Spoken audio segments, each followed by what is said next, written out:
Our Central Bank of Nigeria's recapitalization program, raising the minimum capital requirements from 50 billion to 200 billion naira, is reshaping the banking landscape.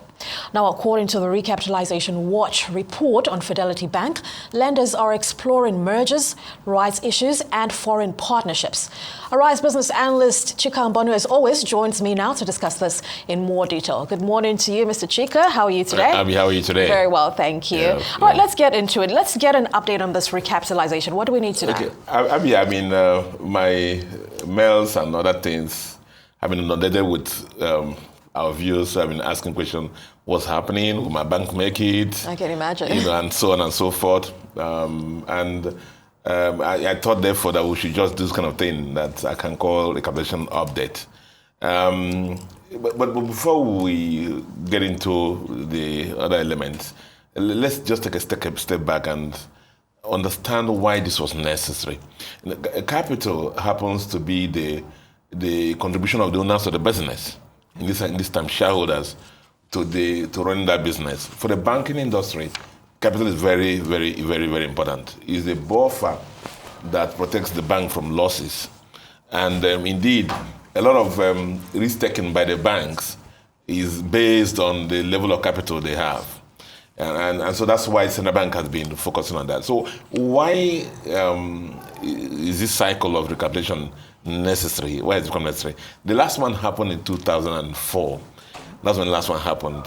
And then look at it this way. The minimum capital then was 25 billion. Yeah. When that was done, the exchange rate was 131 to the naira to the dollar. And if you check it that time, that thing came to about $190 million. Look at it now. The exchange rate, at the time this new capital was announced, for national licenses about 200 billion. I'll get that into a minute. The equivalent in dollars is almost about $151 million. You can see that it's actually, in dollar terms, less capital than what was proposed in 2004. So two reasons. One, inflation has eroded the capital of banks.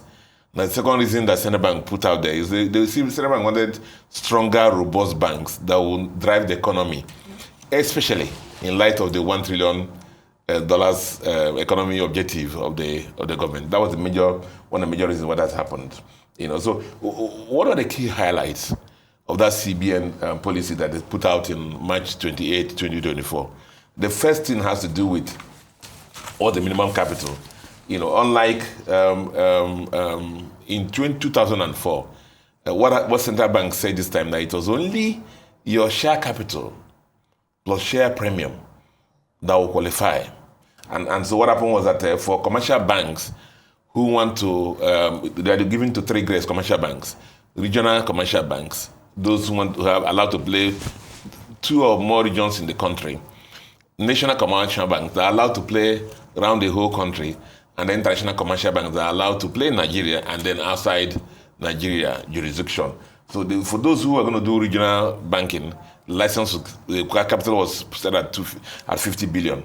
Yeah. If you're going to do national license, it was set at 200 billion. And then if you're going to do international banking, it was set at 500 billion. So it's immediately that a jump from 25 billion to 200 billion for a national franchise is major. And that's a major thing for that. Also, for merchant banks, it was set at 50 billion. For non-interest banks, it's set at 20 billion for national and 10 billion for regional. And the Central Bank made sure that the only thing that counted, as I said before, was new fresh equity and paid up capital and share premium. No reserves, no retained earnings, and so on and so forth. Central Bank wanted it to be fresh and real this time around. And the timeline was put at from that April 1, 2024 to end on March 31st, 2026. So we're about 8 months or so away, And the question some people have asked me is that how does it differ from the one of 2004, the recapitalization of 2004? Basically, a regulator ordered recapitalization. Now, the first thing is that the one of 2004 moved everybody to 25 billion naira capital in the universal banking concept. Unlike this one now that says, guys, we have three or more tiers: regional, national, or international franchise. So you have several rooms, expressions you can choose from. Now, the other thing that happened also was, and that one reduced the number of banks from about 89. Yeah. That time to about 25. And it forced a lot of banks into mergers and acquisitions that were not intentioned. So a lot of things happened during that time, So this time around, as I said, they have the tiered licenses, the regional, the national, and the international. And then, which means that you have genuine shareholders that will come into this time around. A couple of banks have done things about this. Access Bank has done their rights issue, and they succeeded. Zenith Bank did a hybrid rights issue and public offer, so that made their mark. Central Bank at the last multi-policy committee meeting said 8 banks have, complied, and we're hoping that more banks. UBA is doing an ongoing rights issue. GT Bank is also done the first phase, and they're doing international fundraising, and Steinbeck IBTC. So it's been on.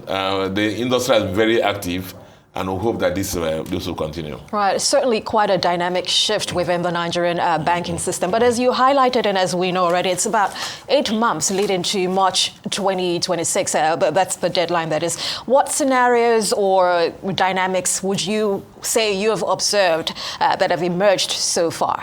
I mean, as I said, the 2004 regulatory-induced recapitalization is different from this first one. Yeah. Because they have given some banks several channels to express themselves. Now, before now, most commercial banks, for example, and you asked me a question about the kind of things, dynamics or scenarios I've been seeing. So let me start the first one. The first one is that because they jump from a 25 billion capital to 50 billion or to 200 billion better. You had a 25 billion capital for national license before, now move to 200 billion. It's a massive jump. So what we've seen so far is a lot of banks. Some banks are going to downgrade their licenses from national licenses to regional licenses, basically. And one of the banks that has done that, and I'll say publicly, is Nova Commercial Bank. I want to say commercial merchant bank, because they were headed to a merchant bank that converted into a commercial bank. And they are trying to find their feet in commercial banking. And so they said there's no need to carry capital of 200 billion when they are still just starting. Because one of the pressures that are going to happen this time around that all the people who carry these big capitals must make commensurate earnings. So the shareholders who earn money from the larger shareholding base they are going to carry. That's one of the things that happen. So we have seen at least one bank, Nova Commercial Bank, that has come out and said, we will not play at the national level, which is 200 billion capital. We will stay at the regional level, which is 50 billion. That we believe, as we move towards it, May 31st, 20th deadline, maybe things like this more will come. We have also seen what we call selective mergers and acquisition. Things like Providus, even we believe they would have made it on their own, and then Unity are coming together to meet the capital requirement. Then the other thing we'll see also is there's foreign listing. We'll see GT Bank, going to the offshore market, having succeeded in playing the local market here to get the first funding. They want to go to the final market to go and get their own. But the major thing, Abby, that we observed is the fact that it is reshaping ownership. Right. It is reshaping ownership. Hitherto, Nigerian banks are dominated by a handful of influential individuals and maybe families. So you people can drive and say, that's my bank. But what's happening now? So control was often considered in the past in the hand of a few individuals. And of course, we know what it has caused for the industry, And so what has happened now is because of the large capital base, it forced a lot of banks now to open up their equity holdings, to more people. You can imagine moving from 25 billion to 200 billion, or for 500 billion as a national franchise. I mean, it requires a lot of money. So you need to go out and bring a lot of people into that. And so what you see, therefore, is a lot of banks now forced to go into the retail market, open up the shareholding base, and to attract more people into the shareholding base. And so you will see that Nigerian banks, therefore, instead of being individual-owned family banks, are becoming what I call national assets. Right. They are becoming national assets. National assets in the sense that they are owned more by a diversified base of Nigerians instead of what they call individuals or some families and so on and so forth, because that's what it's supposed to be. And so, as I talked about Providus, I talked about Nova in the world. One bank that falls into this kind of class is Fidelity Bank. When Fidelity Bank, if you go through the trajectory of history of Fidelity Bank, at the time of inception, maybe you could point to 2, 3, 4, 5 core groups that owned it. Now, as at the end of 2024 even, they had about more than 400,000 shareholders. And then, with the first issue they did, the first issue they did in the market, they did the combination of public issue and the rights issue. That also expanded their shareholding base.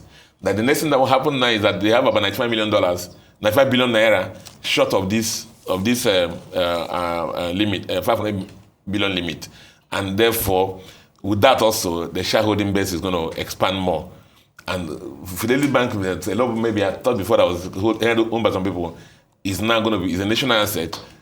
And indeed, over the years now, Fidelity Bank has become the 6th largest bank in Nigeria in assets, in deposits. There's a time when we used to talk about banks as too big to fail.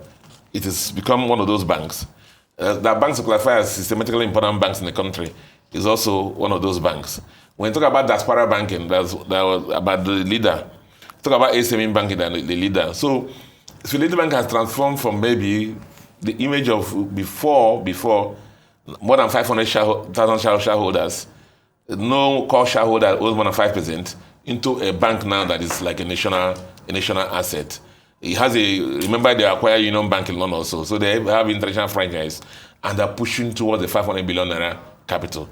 And so there's no way any other person, individual, can actually say, this is my bank if you let it bank. Right. Well, it's so now quite a significant shift within the banking system. And I wish we had more time to talk about, even banking customers, but we have to do that on a different occasion. I've been chatting with Arise business analyst Chika Mbonu. Always a pleasure and great insights as well. We'll see you again tomorrow.